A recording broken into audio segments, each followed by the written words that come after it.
Government hospital గతంలోనే నేను చెప్పిన పాసిపోయిన అన్నం పెడుతురు, పాసిపోయిన కూరలు పొద్దున కూర రాత్రి పెడుతుర్రు, నిన్న నైట్ వండిన కూర పొద్దున పెడుతుర్రు. అది గవర్నమెంట్ హాస్పిటల్ తిండి పరిస్థితి.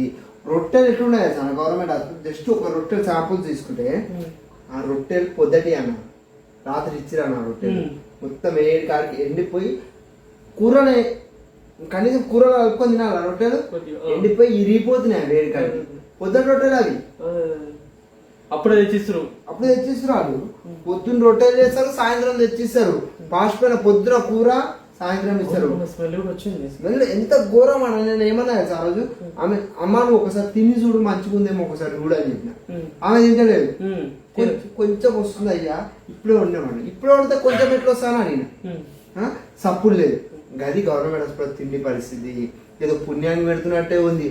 ఆ రొట్టెలు మొత్తం సన్నటి రొట్టెలు కాలి పాపడాలు ఇరిగిపోయినట్టు ఇరిగిపోతున్నాయి ఆ రొట్టెలు.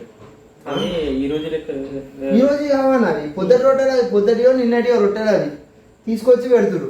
గది అడిగేటోడు అడిగితే మాత్రం బెదిరింపులకే పాల్పడుతుర్రు. తీసుకుంటే తీసుకో లేకపోతే లేదు.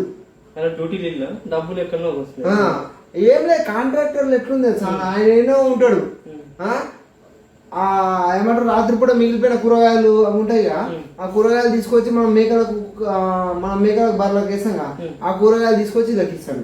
వీళ్ళు పొద్దున మంచిగా అడిగి వేస్టేజ్ మొత్తం పక్కన పెట్టి అలా కొంచెం కొంచెం మిగులుతాయిగా, ఆ మిగిలిన కూరగాయలతో ఉండేటట్టు రాదు. ఎంత ఘోరం అంటే తిండి పట్ల అయితే గవర్నమెంట్ అసలు మరీ దారుణంగా ఉంది. తిండే లేదు. పుణ్యానికి కాంట్రాక్టర్ పుణ్యానికి పైసలు ఇస్తున్నట్టు. ఒక మనిషి మీద ఎన్ని పైసలు ఇస్తాం మనము?